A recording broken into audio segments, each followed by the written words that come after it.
Hi there, I'm Kathleen Jasper, and today we're talking about Bloom's Taxonomy. This concept will help you in your classroom as you plan your instruction using the standards and objectives, and it will also help you on your certification exams because understanding higher order thinking and how Bloom's Taxonomy works will help you navigate lots of different questions on your exam. So let's get started.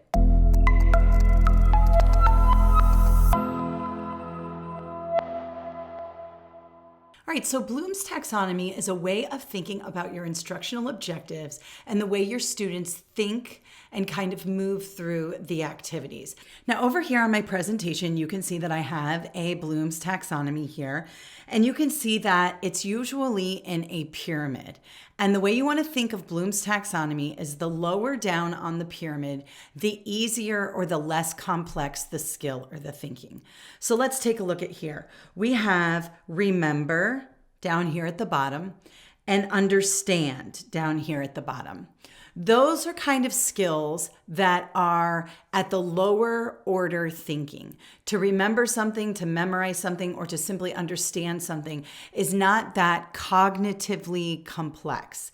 But as we move up the pyramid, when we see here, we have apply, analyze, evaluate, and then of course this create.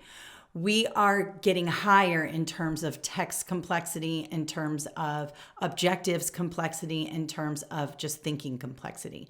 So you want to keep Bloom's Taxonomy in mind when you're looking over questions on your certification exams, or especially when you're writing your objectives in the classroom. Now, one thing I want to focus on here today is kind of a modified Bloom's Taxonomy. Now, I usually modify my Bloom's Taxonomy, especially when I'm writing my study guides and things like that, because while the old Bloom's Taxonomy works really well to figure out, the complexity of the task or the cognitive complexity, I find that understanding a few more verbs within that framework is very helpful in terms of figuring out what's going on either in a test question or in your objectives and things like that. So I've added a few more verbs. You can see here I have remember and memorize down at the bottom. Memorizing something is at the low level of complexity. So if you're having students, doing a lot of memorization, which is essential. I'm not saying that it's a bad skill, but if that's all they're doing all the time, you're only working those low-level skills. Then, of course, we have understand and identify. Then I like to put in categorize. Notice that to categorize something, you have to understand it and then put it in its proper category. So you're kind of using two cognitive processes in the brain. Then we have compare and contrast, again, two cognitive processes in the brain. Then we move on up to apply, evaluate, analyze, and create up top at the higher end of the taxonomy. Now, something to keep in mind, like I said before, memorization and identifying things is not a bad thing. When students are first starting off in a unit or in a concept, they have to understand it, they have to identify certain elements, and they may even have to memorize. Memorizing math facts, sight words, and even some scientific things is very important in order to build even better cognitive complexity. But if this is where you stay most of the time in terms of your instruction, you're not pushing students towards that critical thinking or that higher order thinking. So we always want to kind of be moving up this taxonomy or this pyramid so that we're constantly pushing students to work towards more cognitively complex, ideas, objectives, activities, whatever it is, we should be pushing them up. Now, one more thing to think about. I know that you, like me, probably spent a lot of time in the classroom labeling worksheets or even building a model of a cell and labeling all the parts of the cell, or even maybe making a solar system and labeling all of the planets and all of that. But if you really break it down, that's actually a low level or a level 1 skill that you're doing. You're spending 2 weeks on building a model and labeling it, when we can see that identify, which is right here down on the lower end of the Bloom's Taxonomy, is low cognitive complexity. So if you're spending a week on labeling cells and even building a model, but only labeling it, you're not working those higher level skills and you're kind of wasting a lot of time in the classroom. It's still important to identify. It's still important to label. But with that, you should be pushing them more towards analyzing and evaluating. Maybe, how do those planets interact with one another? What ways in which they move make the solar system unique, just kind of bumping up that complexity where you get away from just labeling something into more analyzing and evaluating something so you can boost that cognitive complexity. Now let's take a look at what it might look like in your classroom in terms of objectives. Now we just did a video on the classroom and structuring the classroom and all of that. I went through some objectives and I did mention, higher order thinking. But now I'm going to dig down a little bit deeper into these objectives. So these are the same objectives I used in that video, and I'll link that up here. But you can see here that we have the students will identify parts of plants and animal cells. Students will compare and contrast animal cells and plant cells, and students will analyze the way the cell parts aid in cells' functions. Notice that we started here with identify as the first one, so that's number 1. Then we moved to compare and contrast, which was here, which is 2. And then we moved to analyze here, which is 3. And notice in the objectives that I'm pushing the complexity as we work through the objectives. Now, this is probably just the start of a unit. If we're identifying parts of animal cells and plant cells, then we're at the beginning of this unit. This is going to be more towards the end, maybe the middle of the unit where we're starting to analyze. But remember, those identification skills, comparing and contrasting, understanding, and even memorizing are very important in the beginning parts of your lesson. But then as you move through the lesson, you want to get more cognitively complex than you were at the beginning. So you can see this third objective here, we start to analyze, we start to boost that higher order thinking in the classroom. Now, this can be done a bunch of different ways. One, it can be done through the activities you choose to do. You can just choose to do more complex activities where they have to write something or form an opinion or discuss or something like that. Or you can even bump your level of questioning in order to make it more cognitively complex. For example, let's take a look at this first objective here. Identify parts of plants and animal cells. So if I were in the front of the classroom and I were asking questions, I might say, okay, guys, raise your hand. Give me one part of the plant cell. And somebody might raise their hand and she says chloroplast. Okay, good. Anybody else know a plant cell? Anything about a plant cell? And someone else might raise their hand. Cell wall. Okay, and you might think, wow, the kids are really getting it. They're all answering questions, but those are all identification questions, which is good, but they're not higher order questions, right? So now I get to this second objective. All right, why don't you compare and contrast the cell wall versus the cell membrane? So to compare them, the student might raise her hand. Somebody compare it for me. Okay, student raises her hand and she says, well, they both cover the outside of the cell, right? The cell membrane and the cell wall both go on the outside of the cell. Okay, great. How about what makes them different? Let's contrast them. And another student might raise his hand and say, well, the cell wall is very rigid, whereas the cell membrane or the plasma membrane is very fluid or mosaic. Okay, great. So notice how we went from identification, which is just kind of raise your hand and say, one or more of the parts of the cell. Now we're getting more complex where we're figuring out similarities and differences. Now we go to the third objective, which is to bump the complexity. And this is where your questioning in the classroom really helps to increase the cognitive complexity. So a student might say, all right, well, the cell wall is very rigid in a plant cell. And in an animal cell, the plasma membrane is really fluid or kind of gushy or mushy, right? As the teacher, I might say, okay, why? Why is that?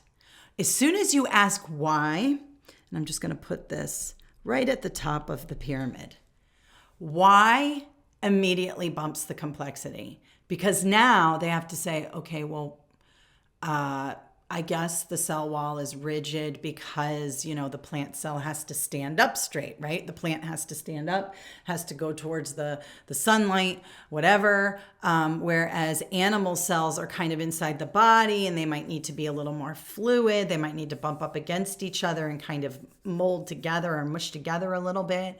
So all of that is part of the higher order thinking on this, trajectory. And as soon as you ask the question, why, you're bumping the complexity, or how, or even more, why don't you say more about that? So that's a way in which you can use questioning to bump up your objectives and make them even more complex. So again, why, how, and say more about that. All of that will force the student or students to use higher order thinking, which means you're bumping them up that Bloom's taxonomy. Now, beyond just the objectives in your classroom and kind of understanding questioning and things like that, you will have questions on your certification exams that have to do with Bloom's taxonomy or higher order thinking. And it may not just say, what are the 5 levels of the Bloom's taxonomy? Instead, you're probably going to have to demonstrate that you understand how to apply those in the classroom. So let's take a look at this MTEL Pearson Foundations of Reading Test 190. And you can see here, right here in this particular bullet here, let's just pull that out. Apply understanding of how to promote critical thinking about informational text by modeling and guiding students in constructing higher order questions.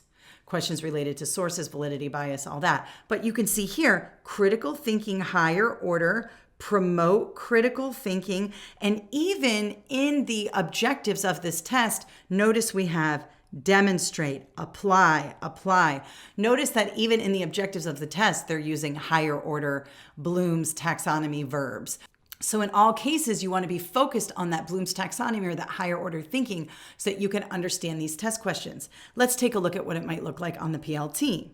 This comes directly from the PLT test specifications, and it doesn't matter what grade level. It could be K-6, pre-K, middle, or high school. You can see here that in Objective 5, knows how to develop observable, measurable instruction objectives, and then look at B here. Knows how to apply Bloom's taxonomy to the development of instructional objectives.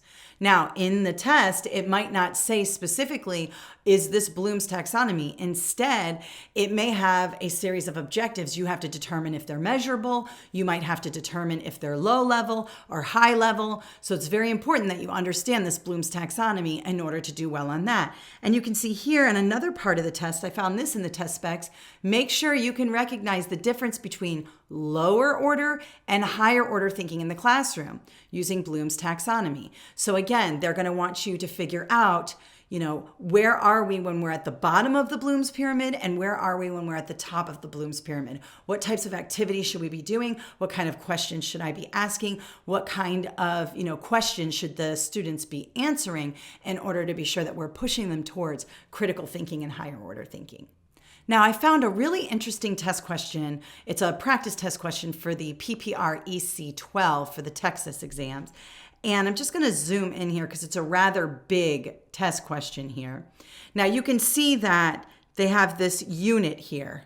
You've got this whole big thing. And remember what I say, you're not going to start up here. You're going to start down here where the question is.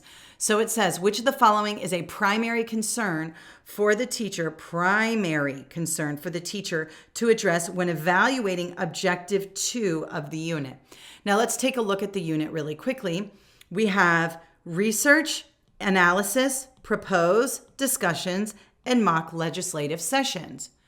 All right, the research part is going to be more of your understanding or the low level of the Bloom's taxonomy, right? Because you're just getting an understanding of things. And you can see here, students work in small groups to gather information. So they're starting to understand what's going on in this legislative unit.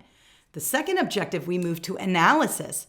We jump up to the top of that Bloom's taxonomy. Let's just review Bloom's real quick. Let's go to my modified Bloom's here. You can see that analysis is up here at the top. So we're jumping to the top of that Bloom's taxonomy when we get to that portion of the unit. So analysis, moving on up. I'm just going to put a little arrow there, moving up. Then we have propose a bill, which is basically application, apply, again, still up at the top of the Bloom's taxonomy, because it says here, students will work in groups to write a draft of a proposed bill. That's application. They're using what they learned in the research and in the analysis to actually do something. So application is high up on the Bloom's taxonomy. Then we have discussions here, and it says students will discuss with the issues with peers, attempting to persuade peers to adopt. So this is a little bit of evaluation. If you're persuading peers, you're trying to understand others' thinking process and stuff like that. So again, we're at the top of the pyramid there. And then objective 5 is a mock legislative session. That's kind of creation or application again. So you're demonstrating understanding. You're not just understanding. You're demonstrating understanding, and you're doing this mock legislative session where you are applying the knowledge that you got through this whole plan. All right. So let's go back up here to the top. You know, I'm always moving around when it comes to test questions. Let's take a look and see what's going on. A middle school teacher is preparing a class for a field trip to the state legislature and planning a unit to help students understand the role of a legislator in state government. Okay, so just a little background knowledge there, no big deal. Really, the important stuff is here in these objectives, and we just went through that. Let's take a look at this question down here at the bottom. Let me erase a little bit here because it's getting a little crazy. Go back here. All right, which of the following is the primary concern, we said that here, primary concern for the teacher to address in objective 2? So we're looking right here. Objective 2. So we don't need to look at anything else. Now, of course, I went through all of these objectives with you because that's the focus of this video. But if I were doing this on test day, I wouldn't get into all of that when we're talking about this. I would go straight to the task and then figure out what I need to do. I wouldn't spend 20 minutes on this particular test question. But I want to break it down for you in this video so you can see how you're going to be asked using Bloom's taxonomy on this test. So we have A, desired outcome is not directly measurable. B, the student action is not appropriate for the activity. C, the intended action does not meet the goal of the project. And D, the proposed objective does not require higher order thinking. Well, objective 2 is analysis. And if you know your Bloom's taxonomy, you know right away that analysis is higher order thinking. So I can immediately cross off D there because I do need higher order thinking. Let me just zoom out a little bit there. So I can cross off D right away. Let's look at C. The intended action does not meet the goal of the project. Well, let's take a look here. Students will form an opinion on their issue and demonstrate an awareness of the significance of the issue. That goes with the goal. I mean, it really didn't talk about goals here, but we're trying to figure out the role of the legislator in government, and we're forming an opinion of the issue and demonstrating an awareness. So I would probably cross off C also. B, the student action is not appropriate for the activity. It's appropriate. Students will form an opinion on their issue. It's appropriate. I'm going to cross off B. Let's take a look at A. The desired outcome is not directly measurable. Now, here's where we could probably choose A. Look at objective 2, analysis. Students will form an opinion on their issue and demonstrate an awareness of the significance of the issue. Can you directly measure that on a test? Probably not. You can't, give the student a test question and measure whether or not he or she formed an opinion. This is more of a kind of an informal activity that's going on in objective 2. So I would choose A as which of the following is a primary concern for a teacher to address when evaluating objective 2. So we're saying that there's a little bit of a problem in objective 2 because this is our primary concern, right? We're concerned about something. So it says students will form an opinion on the issue. Maybe to fix that, what we would do is have the students analyze a legislative issue, and maybe we would have them answer a series of higher order questions about that issue. And then we would be able to measure whether or not they understood the issue. Forming an opinion on it doesn't necessarily mean that you understand the issue, right? And we know that because a lot of people have opinions on issues and they really don't understand the issues, right? Here's another thing to think about when we're talking about objectives on the test. Look at this, directly measurable. Here's the thing when it comes to objectives. Now let's go back to my objectives here. Let me just erase here so that we can see it a little bit better. All right. When we talk about objectives, we want them to be measurable, and Bloom's taxonomy helps us do that as well. But notice that in these 3 objectives here, I can directly measure these. Students will identify parts of plants and animal cells. I can either measure that informally by asking them questions. I can have them fill out a worksheet. I can have them write it down. I can have them put them on exit slips. I can measure objective 1 for sure. Number 2, students will compare and contrast animal cells to plant cells. Same thing. I could have them fill out a worksheet. I could have them answer some questions. I could put it in the bell ringer. I could have them discuss it and walk around the room and do an informal formative assessment and observation. Again, directly measurable. And 3, students will analyze the way cells' parts aid in cells' functions. Again, I can measure that by a multiple choice question, maybe an essay question, a discussion.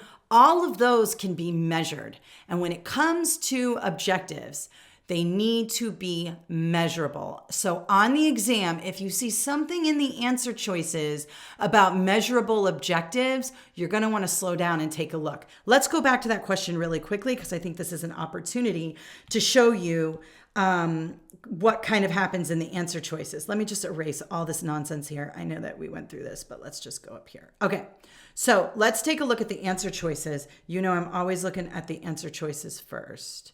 Okay, so I have the word measurable and I have the word higher level thinking. Right away, I'm going to these 2 answer choices before I do anything because measurable objectives and higher level thinking are on my good words list, especially when I'm talking about a test like this, the PPR EC 12 or the professional education test or the PLT or anything like that. We're talking about objectives. We're talking about measurable objectives and we're talking about higher order thinking. So I'm going to zero in on that. I can immediately get rid of D right away because analysis is higher order and this one is saying it's not higher order. So we would get rid of that. And B and C aren't very well related. The desired outcome is not directly measurable. That would be a primary concern because we want to make sure things are measurable, especially our objectives. Notice we have objective, objective, objective, objective, and we have this term measurable here. Definitely zero in on that. Just a little side tip. It doesn't really have much to do with what I started talking about, but it's important to find those little strategies as we work through these test questions. One more thing I'll just bring to your attention really quickly that sometimes comes up is that people get caught up with the order of the skills on the taxonomy. I'll get questions like, well, you said evaluate is harder than create, or you said apply is up here at the top or whatever. Listen, try not to think too much of like, it goes first this skill, then this skill, then this skill. What you really want to understand is understanding, identifying, memorizing, and remembering are down at the bottom. They switch, they switch in terms of, you might have remember up here, might be a little harder than identify, depending on the activity. So don't get too caught up in that. Again, compare and contrast and categorize. That's a little bit higher up of a skill than the other ones below it. And then these 4 here are going to be at the top, but they may switch orders. Another thing that is up at the top is questioning. Questioning is up at the top of the pyramid, but it's not necessarily written out directly because questioning is evaluating and analyzing and maybe even creating because you have to ask questions to create. So try not to get too caught up on like the exact order. Just remember that lower level skills are down at the bottom, mid-level skills are in the middle, and higher order skills are at the top, and you'll do really well building your objectives and working through test questions on the exam. Thank you so much for watching today. Hope that clears things up for you regarding Bloom's taxonomy. If you have any questions, put them in the comments below. Don't forget to give this video a thumbs up if you liked it and consider subscribing to our YouTube channel. Thank you so much and have a great day. Thank you so much for watching. We have a ton of videos on my YouTube channel. Please consider subscribing and following me on my social media networks at Kathleen Jasper. Have a great day.